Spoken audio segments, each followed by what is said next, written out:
So the foundation of getting better is having quite precise braking references, and it's more complex than you initially think of. So for example, let's take this corner in Spa, Le Combe.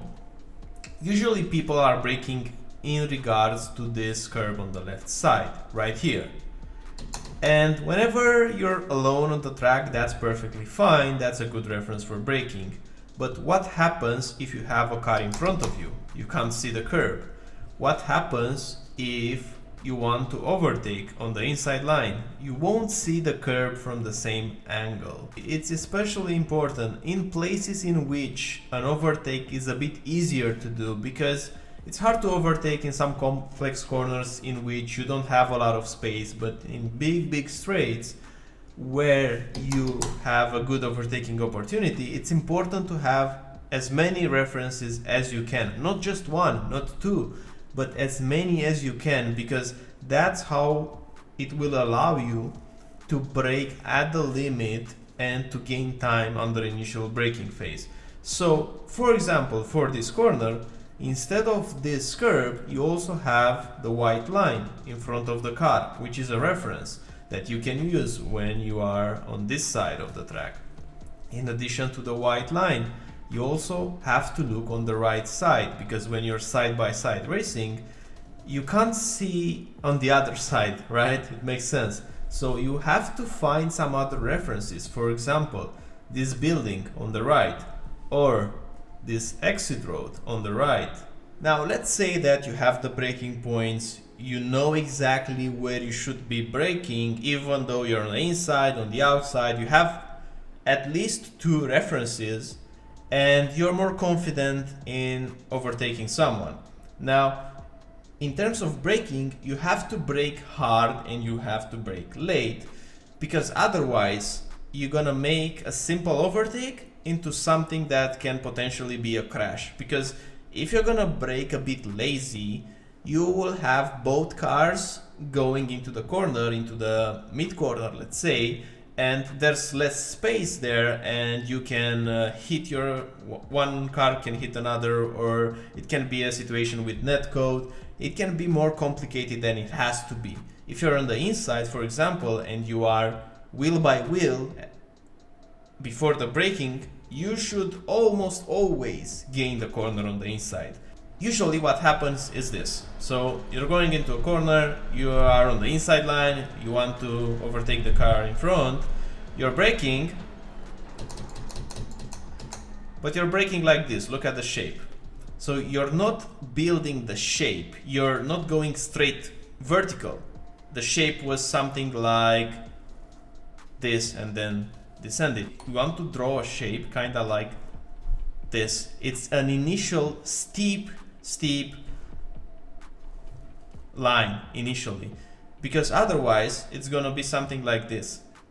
It takes time to build up, and then instead of almost vertical, you see, that's the first thing that you want to do. You want to put the pressure to arrive at the peak pressure as quickly as you can. Now, how to practice this? Well, you should be doing in all your practice sessions laps in which you drive the inside line into each corner. So you're gonna imagine that in each corner you are fighting for position, and instead of taking the racing line like right now, I'm taking the inside line instead. And you will learn something. You see, when you will go over the limit, and then you will learn what the limit is.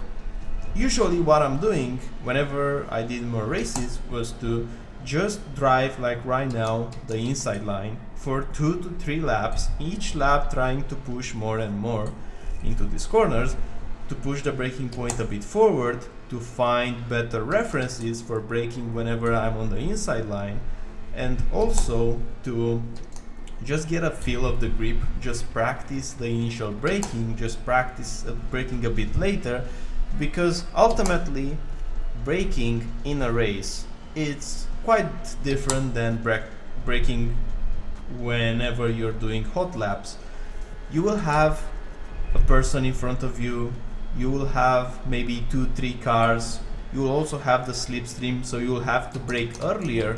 Even though you're taking the racing line, you will have to brake just a bit earlier because you're traveling with more speed because of the slipstream, because you have other cars in front of you which they will brake on their own. So the braking points are, let's say, changing a lot in a race, but also your braking style. Now, common questions: can you brake a bit harder than the braking point that you have for normal racing line? Yes, you can. Why? Because you just want to be slightly ahead in the corner so that the guy behind you will have no place to go. You're gonna basically block him so that he has to do a slight hesitation in putting the power down. Second question: can you gain time by doing this? Yes, you can. Why? Because imagine you're training yourself to brake hard and late, like to pick very high and hold that brake and then basically decelerate the car in the lowest amount of time, being efficient under braking. This is gonna help you when driving the racing line as well, because right now you will think, whenever you're gonna practice this more and more, how can I gain time on entry while driving the racing line? It's basically the same principle. You want to be at the limit of grip, but by taking the racing line instead. So a lot to gain just by practicing braking hard. Another question: how can you do this? Well, you can do it like this. Set an active reset point, go into a corner, pick a reference for initial braking, the beginning of the curb, and do a straight line braking. Try to brake as hard as you can, as straight as you can in terms of initial braking, without wrecking the car, without having the tires going to lock, and see where you end up in the position. Like, for example, if I'm gonna brake here at the beginning of the red curve, I will note the position in which I arrive.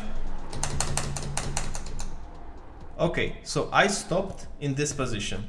I stopped, let's look at the left whenever we almost finished the green on the left. Your goal will be to practice this until you will stop earlier and earlier, being more and more efficient under braking. And this is how you really start to gain under initial braking, by, for example, right now I stopped a bit earlier than before, so I was a bit more efficient under initial braking. I was able to stop the car in less time.